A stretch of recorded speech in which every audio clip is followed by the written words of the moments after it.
What is up, guys? You got NotTheWorst here, bringing another Black Desert online video, and today we are taking a look at the patch notes for August 23rd. Most major of the updates that we got. The new region is out, but before we jump into that piece, let's take a look at this week's events. First up, we've got the return of Double Drop for Vel and Garmoth bundles. So definitely catch those bosses when you can. We've still got Garmoth's different spawn scheduling going that is hopefully helping people catch a couple of those per week. Next up, we've got the ready to reel in pufferfish. Pufferfish season is here. Now this works a little differently than what you've seen in our past type of fishing. It's not an AFK event, or you shouldn't really treat it as an AFK event because you're going to run through resources pretty quickly. Basically, within this oval, you're going to see spawns that look like this, little seagulls, which you may already see for other fish. However, these are going to pop up that have these special puffer fish that sell to Imperial vendors for 3 million silver each. So you may want to bust out the triple rods, and get to catching some of those if you want to try it out. Not really AFK because those spots will despawn, of course, and using a triple rod AFK is not like the best use of that. We've got another round of Twitch drops. Not much more to say about that because it's up all the time nowadays. And then we've got a special login reward. The ones with that daily special pass does have like the cosplay outfit, a couple of pets in there for you, and some rewards. This picture is incorrect of what the latest one has, by the way, but yeah, there's 100 stack in there as well. Overall, it's a good value depending on if each item in it is valuable to you, but if that's not the case, it's 3,500 pearls. So yeah, I don't know, you could maybe just pick up the costume you want in the first place and leave it at that, but that's up to you. And that is it for the event. So then let's talk about the Uluqita Exalted Land. Functionally, we only have essentially half of this place that is released, and the half that we have is 2 of the new grind zones, with 2 more that are coming up later on, along with a quest line to go along with it. So for now, it is literally just find the nodes, get your grind on if you're interested in it, and run with that. They do note that they are going to make this a fugitive zones. What does that mean? Well, I haven't heard that term used before, but it works like Valencia, where if you go negative karma or whatever, somebody kills you, you go to jail. That's going to happen in this area as well. And once that, it's not currently, but once they do implement that as well, it is going to remove that effect in the Valencia zones. So that's interesting to see coming up. As far as what's going on in it, we have 2 zones. One is City of the Dead, which is recommended 310 AP, 380 DP for it. It's got kind of an interesting mechanic where you really just focus on this little wizard dude, CC him, and then everybody else gets knocked down and you just delete them. You can run like Crocodile's Tooth for like insane amounts of down attack damage and just delete everything very quickly. Then you have Tungrad Ruins, which is recommended 320 AP, 410 DP, and this one is, kind of straightforward. It's got a little visionary dude in the center of it. You kill him first, he stuns the other dudes, then you kill the rest. Fairly straightforward. As far as what drops in these areas, we have Origin of Dark Hunger and Essence of Devouring. I can tell you one thing, like the knee-jerk reaction feedback seems to be things like these are like so bad for money. It's not necessarily bad for money. It comes down to being an RNG spot, and I think in general the larger population of people grinding prefer more guaranteed spots. So we have so many places that can generate like between 600 to 800 million silver in just your trash loot alone, which is obviously extremely appealing. These spots, I've done a decent amount of Tungrad Ruins at this point, and I dicked around with the other one, City of the Dead, a little bit last night. These drop fairly frequently. I've already made 2 Essence of Devouring, and I don't think I've even been grinding like this Tungrad Ruins like 5 or 6 hours. I haven't been counting it exactly, but less than that. So they drop. These, I believe they price cap, 750 million silver to price cap these. And if you just combine 4 of them, these price cap at 3 billion. These will absolutely price cap for sure, because there are going to be people seeking these out. So if you average those across it and you actually have a decent number of hours to compare, not like less than 10 hours, because the patch has not even been out for like 10 hours. I think that the numbers are actually okay as far as money. Is it going to be best in game? No. But is it something you can do, especially if you want to go after these Origins of Dark Hunger? Yeah, absolutely. They can increase your fail stacks up to a 300 stack. They've got a nice little chart here for the amount. So for instance, if you're in the 219 to 249 range, popping one of those will increase you +4, which if you enhance often, these things are actually extremely valuable in that regard. I know a lot of people are scoffing at it in general, but I urge you to consider the the ramifications of you clicking on a whatever Griffin's Helm for pen on a 242 stack because you want to push it even higher for your Debo, and then you succeed on it, and now you have a pen Griffin that sells for like 10 billion silver, and your next highest stack is a 150, and you're going to spend the next however many hours of your life trying to recover that 250 stack that you were working on there, and you could have used a 3 billion silver item to plus for it from there. So yeah, if you want to run spreadsheets on it, maybe you come out that the value is not there, especially when you get higher up, but I think you need to make sure you're considering how much time it takes to recover a stack like that if your goal is to push the stack higher. Aside from that item that's pretty sought after here, we have the Quadir Fragment. This basically upgrades a Crystal of Elcar. You need 2 Crystal of Elcars to go with it along with this item. And it's just a flat upgrade. Your Crystal, the new one is Visionary Crystal of Elcar. It's got an additional 20 accuracy on it, and then the same Ignore All Resistance. So it's just strictly better in that regard. This is going to be highly coveted. It's going to be super relevant in every instance, PvE and PvP, since if you need extra accuracy, this is just strictly better than Jin Viper with the additional Ignore All Resistance. And obviously you can run these in tandem as well if you need to. We've also got the new upgraded Telescope, which allows you to teleport to your party as opposed to the opposite. Along with this zone, so some treasure hunters will definitely be after that. Obviously, it's expected to take quite a while to get all of your pieces to make that, so good luck while you're working on that. Other updates, we have class changes, a couple of buffs that are now out. That is for Zerker. First of all, the Awakened Berserker. I know a lot of people are interested in why they decided to buff Succession Zerker on Global Labs. That's not yet live, so we'll see how that gets integrated, but here's the note on the Awakening ones. We sought to make improvements to the arsenal of skills the Awakened Berserker could use in PvE. Most common combo made use is Seismic Blasts, Flow Split Shot, Flow Scatter Shot, Flow Slugfest, Titan Blow, Flow Ancient Wave. And while said skills were on cooldown, Berserkers could only use Blasting, Ground Lifting repeatedly. Today's update takes the somewhat lackluster Flow General Disarray skill and brought new life into it as Flame Pummel, which we hope will be used as a major skill for PvE situations and relieve Berserkers from having to repeat blasting and ground lifting to deal more powerful combos. Next up, we've got Corsair picking up some buffs here, and this is specifically Awakened and not even necessarily just PvE. There's some definite ramifications for PvP here as well. The note on that one. We sought to further accentuate the Awakened Corsair's ranged focus gameplay as opposed to her more melee-centric main weapon skills.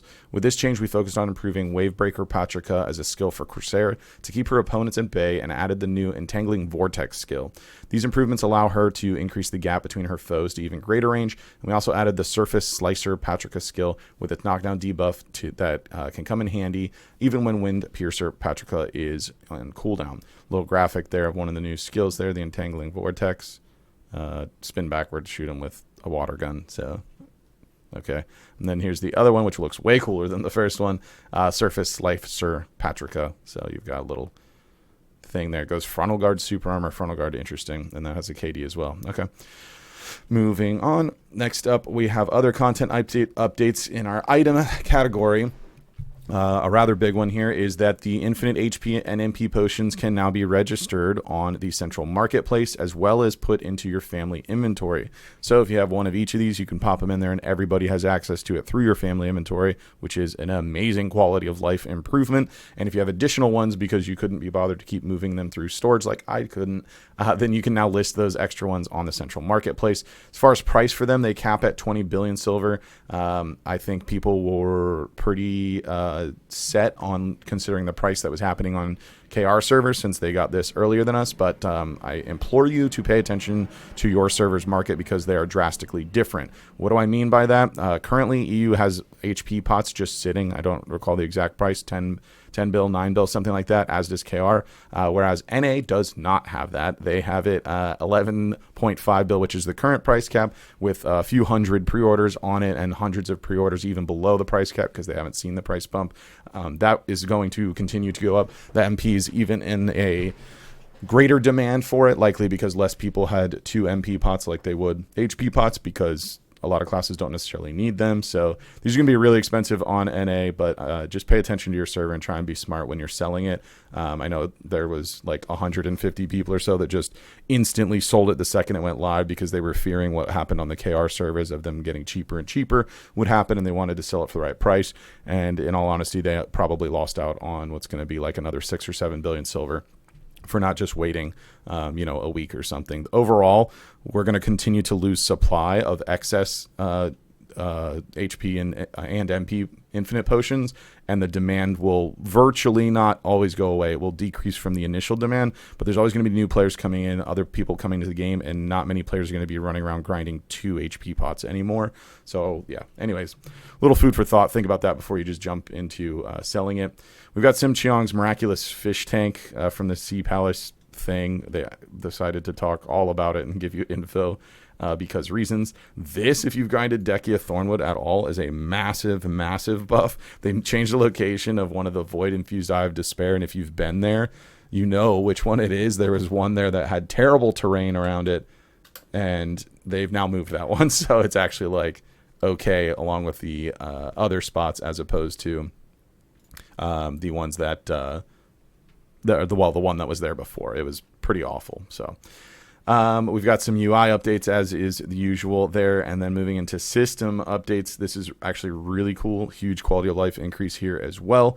We now have the ability to not only invest into nodes from all your characters, which I think they have a little menu showing like this, using the energy, but also it maintains the node if you withdraw the contribution. Now, that does not mean that it keeps the node effect if you withdraw it. What it means is if you have this little graphic here showing Orc Camp, if you have a level 20 node on Orc Camp and you have contribution invested in that, and you're like, hey, I'm not really grinding Orc Camp anymore, or at least not right now, you can withdraw the contribution from it, put it somewhere else, and it still maintains the level 20 node. However, if you go grind at Orc Camp, it doesn't give you the level 20 effect. You have to put the investment back into it, but you do not have to reinvest all of the energy to get it back to level 20. So really nice quality of life boost on both of those. But with that covered, let's jump on over to the Pearl Shop this week, see what's going on. The first setup we have is a special Pearl Box for both the 10,000 and 20,000 Pearl Box bundles. In the 10,000, you'll get a 10% discount coupon and a rare Cronstone bundle. The bigger guy is going to get you 2 of those bundles to 2 of the coupons and an additional maid. With a daily special pass, like I mentioned in the event section, this graphic is correct of what it has in there. It's 3,500 pearls if you do decide you want to pick that up. More importantly, we've got a new outfit that's looking not too shabby, if I do say so myself. It's called the Selene outfit. It's available for Ranger, Corsair, Mystic, and Lawn, and if they have lore with this outfit too, so there's that, I guess. As usual, 2,200 pearls for a classic outfit set, and it does come with a title as it's set up now. We've got a premium outfit box 4+2 event, so 13,600 pearls to get you 6 outfits total, along with 3 Cronstone bundles. There's a weekly enhancement pack available for 945 pearls. Gets you 30 artisans, 5 massive pure magic. Haven't seen those in there in a while. 20 memory fragments and enhancement help kit 1. We've got Training King for 2160 pearls that has some Venia outfits for you, and then the 3 of the Corsair's Aura and 3 Mount XP scrolls. Then we've got Cooking King, same idea, 2320 pearls, but cooking version for it. And then we have It All Starts in Balanos, 1250 pearls, kind of a, I guess, new player bundle, sort of. It's got a maid in it along with a 7-day value pack, and then choose whether you want Velia or Olvia storage. Increased slots for you, and then some item drop scrolls. Endless Adventures is 2260 pearls, has a maid, +4 inventory, 15-day blessing of Kamasilv. Choose what storage pack you want with it, 5 item drop scrolls. 1680 pearls is the gear up, which gets you 2 Black Spirit Essence, 2 Marnie Process Fuel, and a bundle of 6 brand spell stones. Adventure Together, 2835 pearls, has a Wizard Ghost Fee, 2 maids to go with it, and then some feed for the Ghost Fee that you're going to smash into some other pet, I'm sure. 1400 pearls for Ride into the World, which gets you 5 Mount Skill Change coupons, and then choose either 3 more of those or the Celestial's Horse Spirit if you want to make the permanent Call From Anywhere flute. 3 rare Corsair training boxes, 3 10-hour Mount XP scrolls, and 3 Corsair's Aura. We've got 20% off the weight limit category, and along with that we have the +400 weight available at 3,500 pearls. 20% off the inventory as well. We've got a backpack bundle with 100 slots available for 5490 pearls. Family inventory is 10% off. Family weights 10% off. I imagine this one's going to get purchased a lot more than ever before. Reason being, infinite potions are heavy. So there's that. Interior 30% off. We've got the new zone, the new town rather, a Sparkin storage from the Uluqita region with stable and whatnot available. So the Celestial Horse Calling Horn is 20% off. If you want to pick that up. Horse Gear's 30% off. And then our weekly outfits on sale at 27.20 pearls each this week is Dark Knight Checkmate. That one, if you've seen it before, is a very nice costume. The lawn version also. And then we have Striker, Rakshasa, and Mystic Sapphire Storm all on sale this week. So there you have it for this week's patch notes and Pearl Shop. Let me know what you guys think about what's going on in the comments down below. If you did enjoy the video, be sure to like it. If you're new to the channel, be sure to subscribe so you get notifications when new videos go live. And if you'd like to catch me playing live, there's a link to my Twitch page in the description down below. Jump on over there, drop a follow so you get notifications for that as well. With that said, that's going to be it for this one. I want to thank everybody for watching, and I will see you next time.